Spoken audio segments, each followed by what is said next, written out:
Well, guys, we had a great chat in part one of Rogue Actions already with our boy Cubs fan Han. We're back and having an absolute ball. We've got a Conquest grind on the horizon again.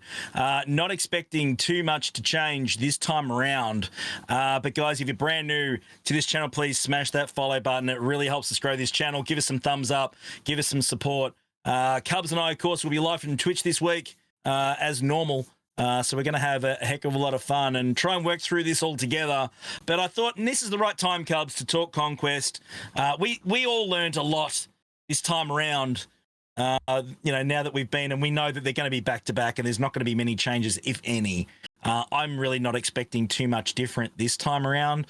But Cubs, I think we've got a better idea on how to approach this Conquest now as far as a strategy to complete it. So what did you learn, Cubs, along the way here this time that you now are in a better position this time around to attack with? Okay, a couple thoughts. I am still not decided on if I want to go for Max Crate. Mm-hmm. Personally, it's so much of a slog. I'm not sure if it's worth that much effort over the next 2 weeks for me to even go for that crate.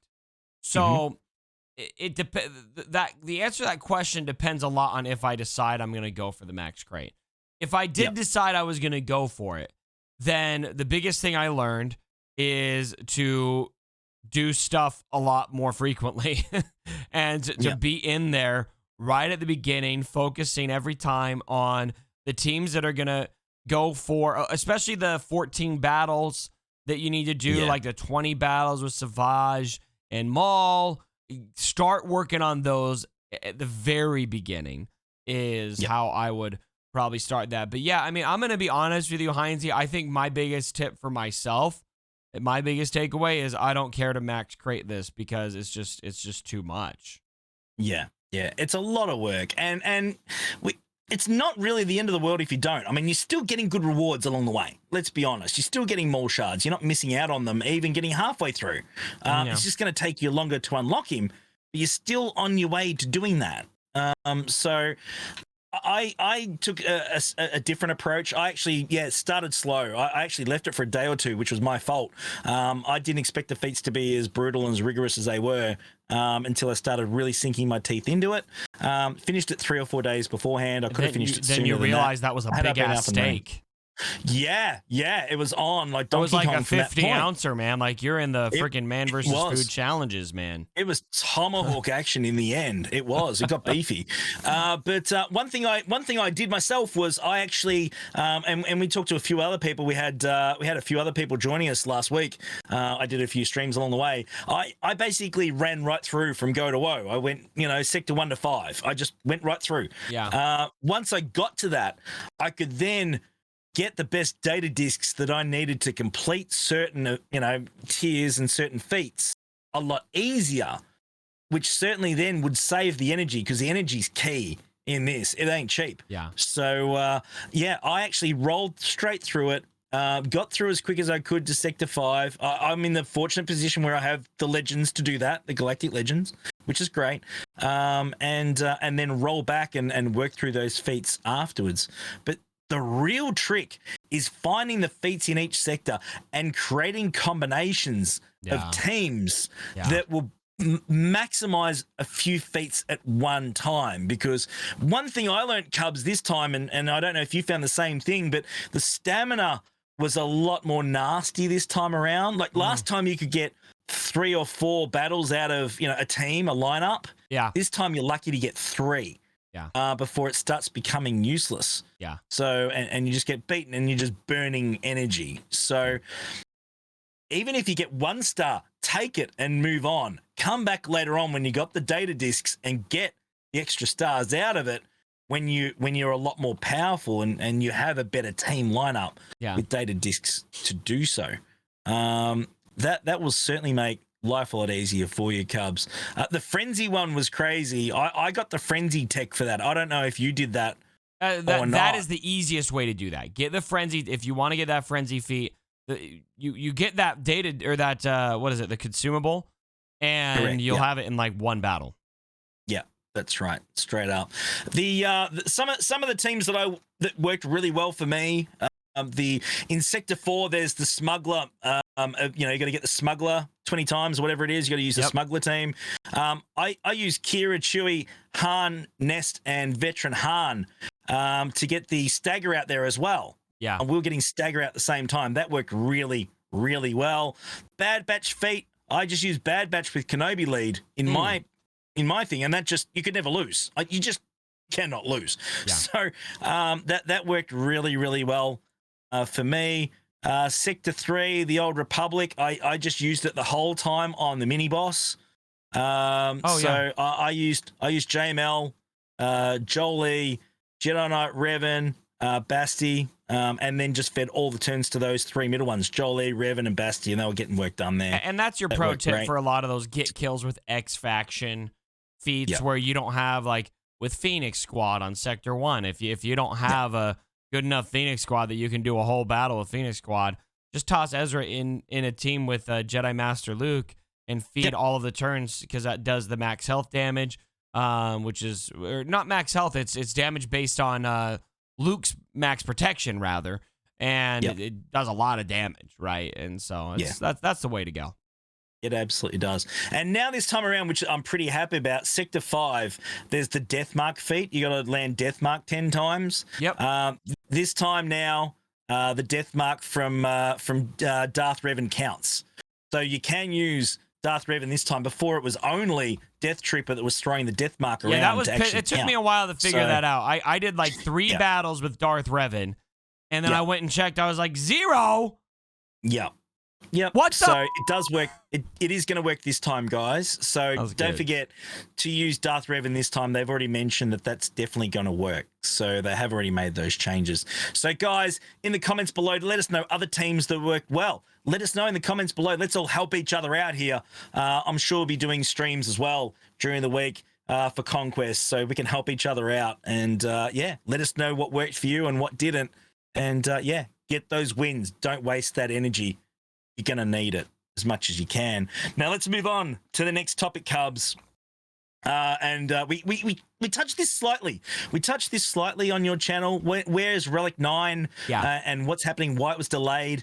I thought it was a game balance thing. You think it's a negative publicity thing. It doesn't matter. It's too soon. It's irrelevant. That's my opinion. So it's irrelevant. No, I said irrelevant. It's irrelevant. I said irrelevant. Just making I think I said irrelevant. No, I meant to say irrelevant. No. I'm sorry if I didn't. No, I'm making a dad joke. It's a big word. It's a big word. I'm Australian. It's a big word. I'm trying to sound clever here. It's not working. Relic 9, Cubs. When's it going to happen? Get your crystal ball out. How long before we're going to see Relic 9? Yeah, so going off on my speculation, which is that this is a negative PR thing. They realized if we release Relic 9 right now, the entire community is going to come find us and burn our studio to the ground. Like that.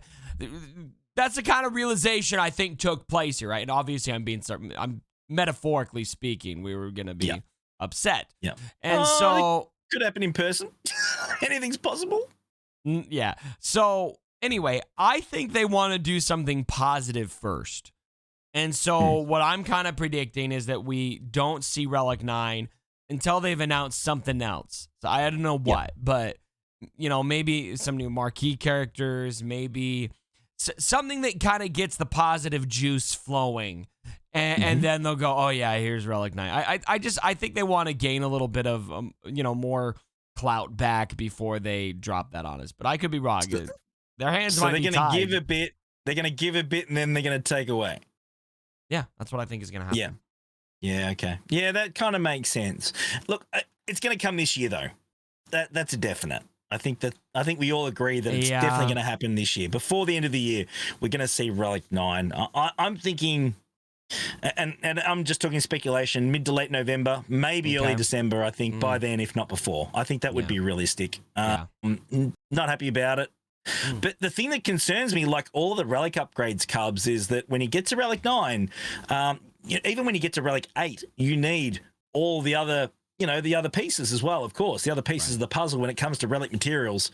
I'm worried you're going to need Relic 8 materials to take it to Relic 9, and you're going to be eating a lot of those up as well. That concerns me a little bit. I don't know if you feel the same, but... My dream for Relic 9 is that going from Relic 8 to Relic 9 requires only some new material that you gain somewhere in the game, and it doesn't require everything else preceding. That would be, in my opinion, the best way for them to handle Relic 9 so that it just doesn't feel absolutely stifling. But I have a feeling they won't do that. I feel exactly the same. I think it's going to happen. I think that you're going to need Relic 8 materials to get Relic 9. So, guys, don't go spending all your Relic 8s yet because you might need them. And, you know that you need to do certain characters first. Some are going to be more viable than others. So, guys, hoard your stuff if you like that kind of thing because you're going to need it. 100%. That's how I feel. But let us know, guys. When are we going to see Relic 9? How far away is it? Do you want it exactly how Cub said? I think that makes more sense. I can't see it happening. But let us know in the comments below what you think and how Relic 9 should roll out. Be really, really cool to get your opinion. We have a viewer's choice question, Cubs, of course, as we do every week. We get the questions from you guys. If you go to the Discord server, the link is below in the description. Jump in there, and there's a channel called Rogue Actions Questions. Pop your question in there, and every week I grab a question out of there, and we ask our boy Cubs, and we discuss it. So here's today's question, and I really like this one. This one's pretty relevant at the moment. We just had, of course, Lord Vader drop, and everything's settled down now with Lord Vader, and he's out in the wild, and we're up and running. So the question came from my boy, Darth Lucas. GLD is my boy, Darth Lucas. So thank you so much for your question, man. You're a legend. The question is this. With Kenobi coming out in June this year and Lord Vader in September this year, should we start expecting a Galactic Legend every fiscal quarter from now on?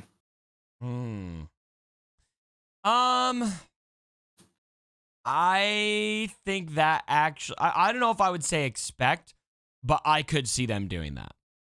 Maybe it's instead of releasing 2 at once, they're moving to 1 at once, and they're going to do 4 a year. 1 in each quarter. Because it's obviously a great payday for them. Yeah. Right? And so that's kind of like a good business model, I think, is in terms of, keeping that bottom line nice and taken care of. Now they have to manage the game well enough that there's enough people here to do it, but for now it seems like there is. And so I could easily see them doing that 1 a quarter.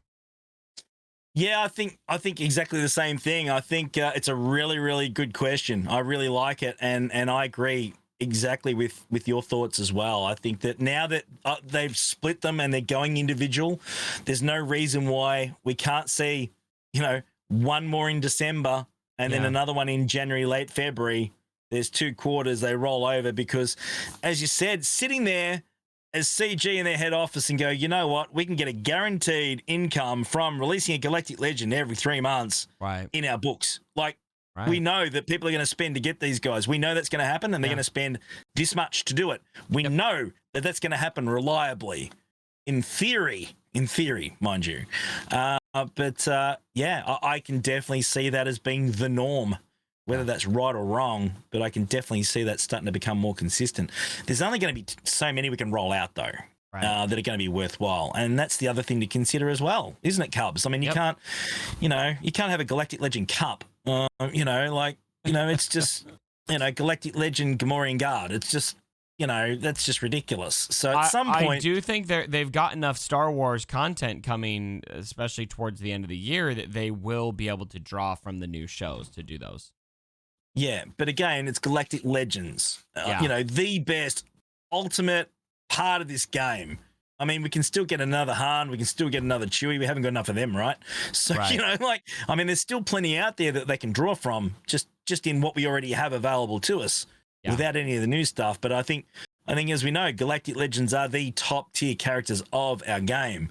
And I think that the more we have, the more it dilutes that prestige. Dare I say that word? Didn't mean that. I'm sorry. Wow, that was both not intentional. Videos. Wow. I did not actually mean that. It came out. It was just as soon as I said it, I thought, oh, you idiot. Did not even mean to do it this time. I'm sorry, but still pretty funny. I think that we're definitely going to start seeing them, Cubs.